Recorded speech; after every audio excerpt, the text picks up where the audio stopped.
एका कबुलीनं घरात हशा पसरला. पण त्याच घरात दडलेलं एक गुपित सगळ्यांचं आयुष्य बदलणार होतं. घरात आज वातावरण काहीसं वेगळं होतं. लिव्हिंग रूम मध्ये सगळे एकत्र बसले होते, पण प्रत्येकाच्या मनात वेगवेगळे प्रश्न आणि अपेक्षा दाटून आले होते. अग्नी भाग 72 मध्ये आज माईकने घेतलेला तो एक निर्णय, भूमीच्या लाजऱ्या नजरा, मासाहेबांची कडक पण प्रेमळ भूमिका. क्षणभरात सगळं काही बदललं. हशा, चिडवा चिडवी आणि आनंदाने भरलेलं ते वातावरण जणू एका नवीन सुरुवातीचं साक्षीदार ठरत होतं. पण या सगळ्या आनंदाच्या आड अजून काहीतरी दडलं होतं. नीराच्या हातात आलेली ती एक छोटीशी पुडी आणि त्यातून उलगडणारी एक भावना, जी तिच्या आयुष्याला अजून खोलवर स्पर्श करून जाणार होती.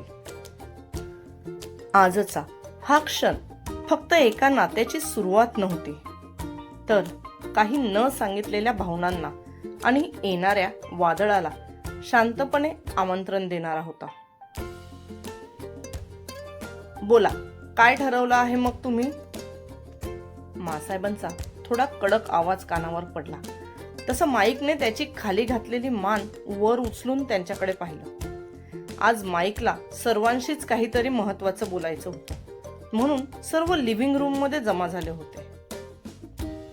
मासाहेब सोफ्याच्या मध्यभागी बसल्या होत्या, तर अग्नी आणि नीरा दुसऱ्या बाजूला 2 सिटिंग चेअरवर.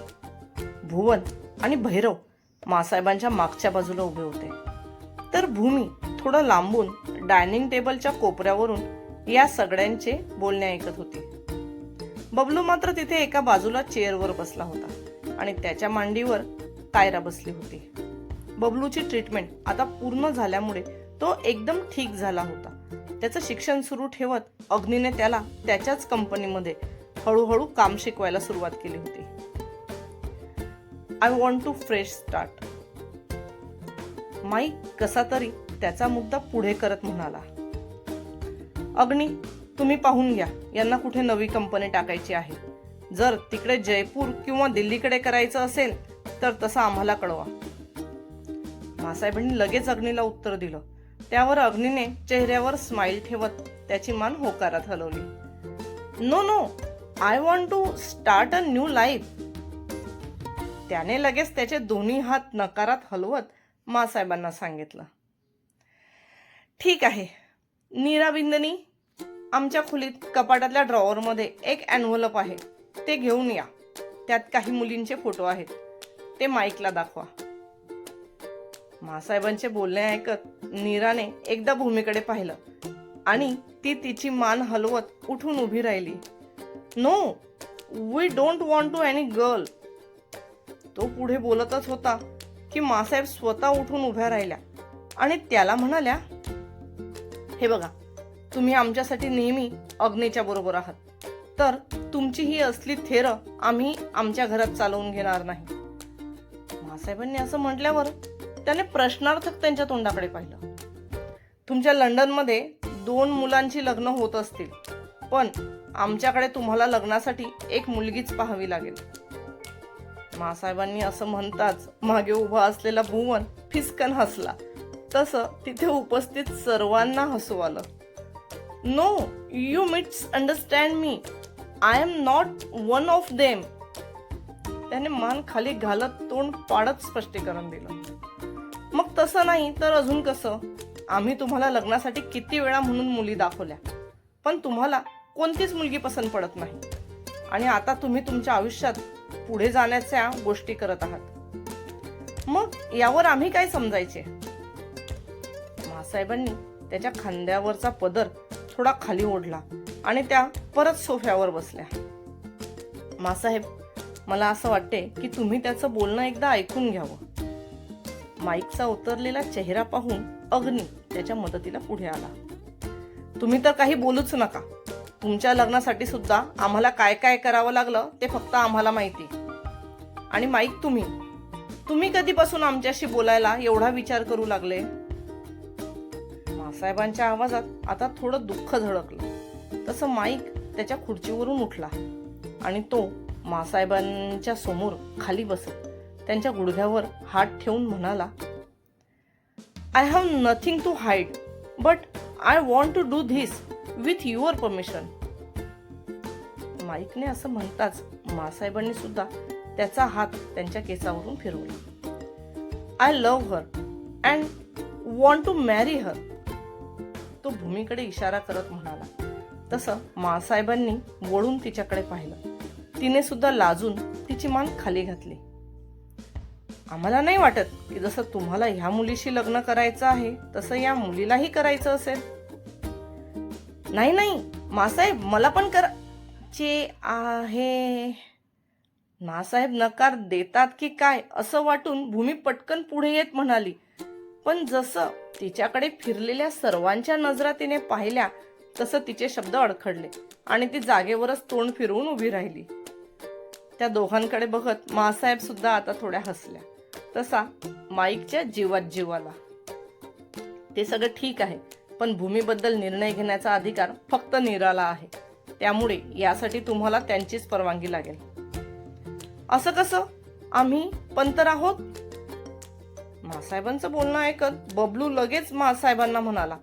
तशी त्याच्या मांडीवर बसलेली कायरा सुद्धा खाली उतरून कमरेवर हात ठेवून सगळ्यांकडे तोंड करत म्हणाली, नाही तर काय, माझी भूमी मावशी आहे ती.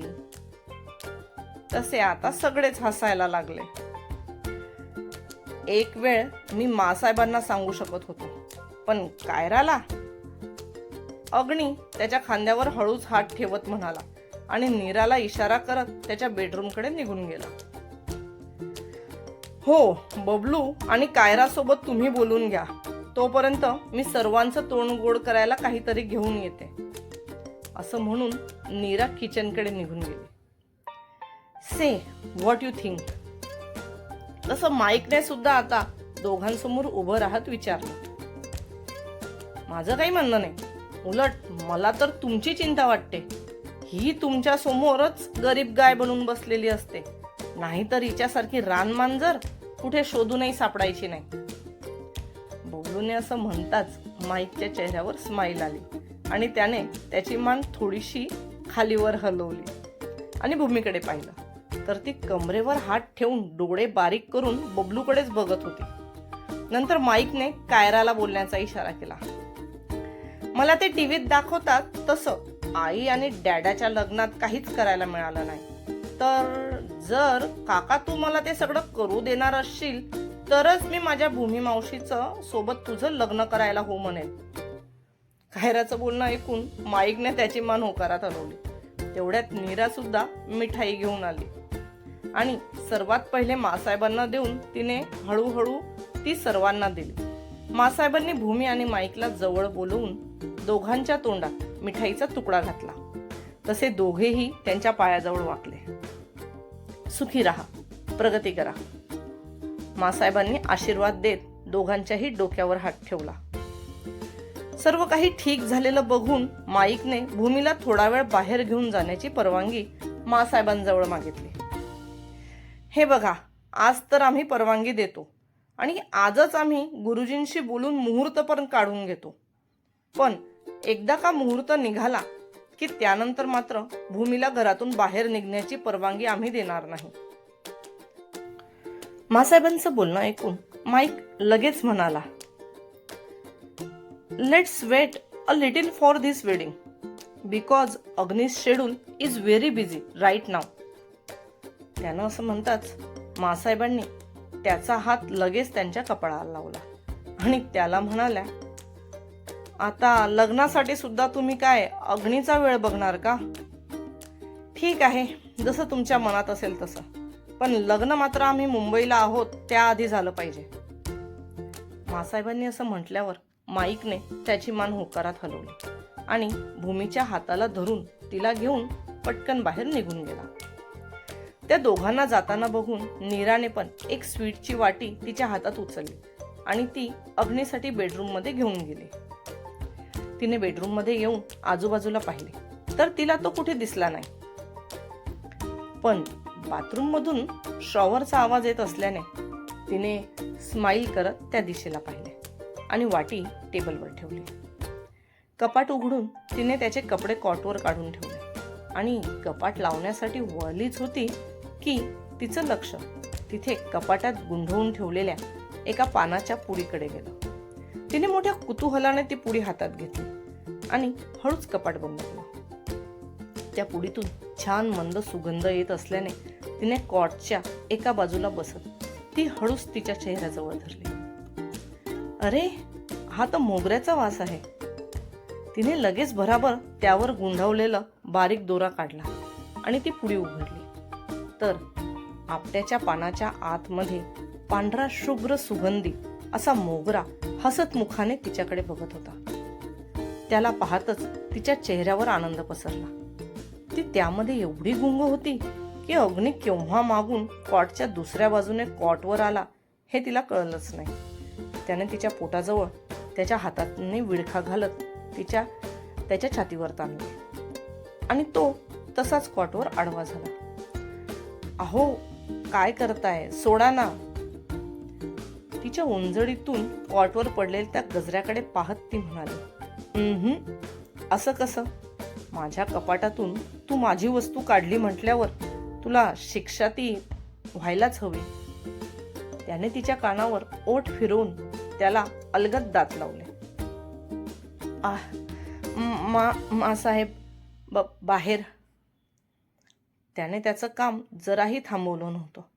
तो तिच्या पाठीवर त्याचे ओठ फिरवत होता आणि सोबतच त्याचा हात तिच्या उघड्या पोटावर नक्षी काढत होता. त्यामुळे तिच्या डोक्यात मुंग्या येऊन तिला बोलायला सुद्धा शब्द मिळत नव्हते. तिने त्याला धक्का देण्याचा प्रयत्न करताच त्याने तिला फिरवून तिची पाठ कॉटवर टेकवली. तसं तिचे हात त्याच्या उघड्या छातीला टेकले. आता नको प्लीज, मासाहेब काय विचार करतील. त्याच्या उघड्या छातीकडे बघत तिने लाजून नजर चोरली आणि त्याला म्हणाली, ठीक आहे, तुला आवडत नसेल तर मी थांबतो. असं म्हणून तो बाजूला जाणारच तेवढ्यात तिने त्याच्या गळ्यात तिचे हात गुंफले. मी नाही कुठे म्हणाली. तिने त्याच्या नजरेत नजर घालून उत्तर दिले. तसा तो हलकाच हसला आणि त्याने तिच्या ओठांवर त्याचे ओठ टेकवले. तो तिला सॉफ्टपणे किस करत होता. आता तर हळूहळू ती सुद्धा त्याला साथ देऊ लागली. त्याने किस करत असतानाच बाजूचे रिमोट उचलून दरवाजा लॉक केला. आता काही तो थांबणार नाही हे तिलाही माहीत होतं आणि तिला सुद्धा तो थांबू नये असंच वाटत होतं.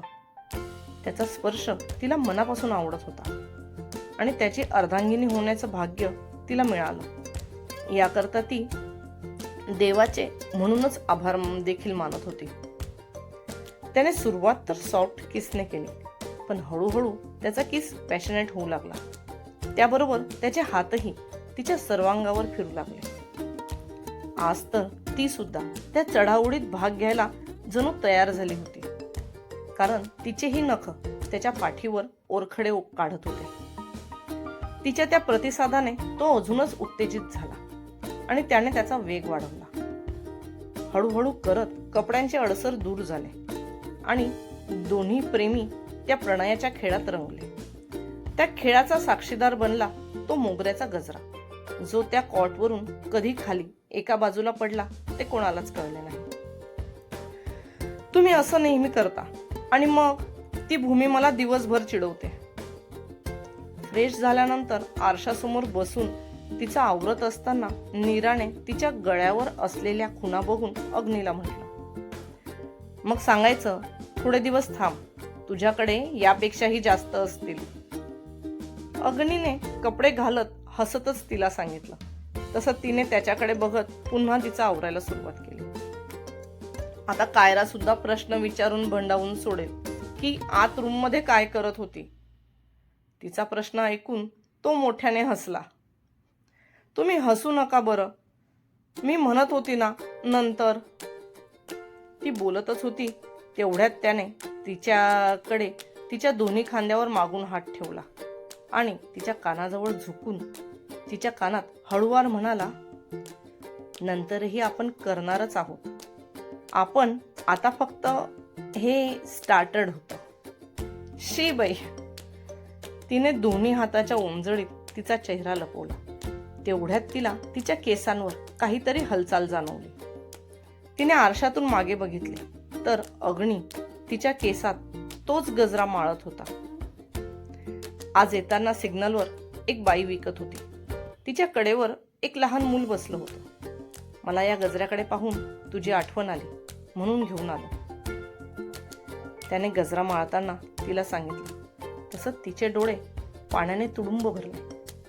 त्याचं काम होताच त्याने त्याचे हात मागे केले आणि तिने त्या स्टूलवरून उठून त्याला घट्ट मिठी मारली. याच भावना कधी काळी तिच्या मनात तरंग निर्माण करायच्या, ज्यांना श्रीकांतने खूप निर्दयीपणे त्याच्या पायदळी तुडवले होते.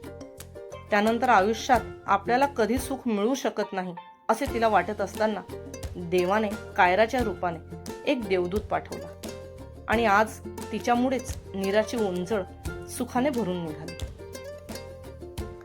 त्या क्षणी घरात हशा होता, चिडवाचिडवी होती आणि नव्या नात्याची चाहुलही. माईकच्या एका निर्णयाने सगळ्यांच्या चेहऱ्यावर आनंद फुलला होता. भूमीच्या लाजऱ्या नजरा खूप काही सांगून जात होत्या आणि मासाहेब त्या नेहमीप्रमाणे ठाम उभ्या होत्या त्यांच्या निर्णयावर. पण या सगळ्या आनंदाच्या पडद्यामागे अजून काहीतरी शांतपणे हलत होतं, जणू येणाऱ्या वादळाची हलकी चाहूल. नीराच्या हातात आलेली ती छोटीशी पुडी आणि तिच्या डोळ्यात उमटलेली ती न सांगता येणारी भावना, हे सगळं काही साधं नव्हतं. कारण काही नाती अचानक जुळतात तर काही नाती हळूहळू तुटायला लागतात. आता पुढे काय होणार? भूमीचा निर्णय काय असेल आणि नीराच्या आयुष्यात कोणतं नवीन वादळ येणार आहे? या सगळ्या प्रश्नांची उत्तरं उलगडतील पुढच्या भागात. जर तुम्हाला वाटत असेल की माईक आणि भूमीची जोडी परफेक्ट आहे तर एक हार्ट ड्रॉप करा. तुमच्या मते भूमी हो म्हणेल की काहीतरी ट्विस्ट येणार? कमेंटमध्ये तुमचा अंदाज नक्की लिहा. आणि जर तुम्हाला पुढचा भाग लगेच वाचायचा असेल तर आत्ताच सबस्क्राईब करून बेल आयकन प्रेस करा. कारण पुढचा भाग फक्त स्टोरी नाही तर एक इमोशनल एक्सप्लोजन असणार आहे.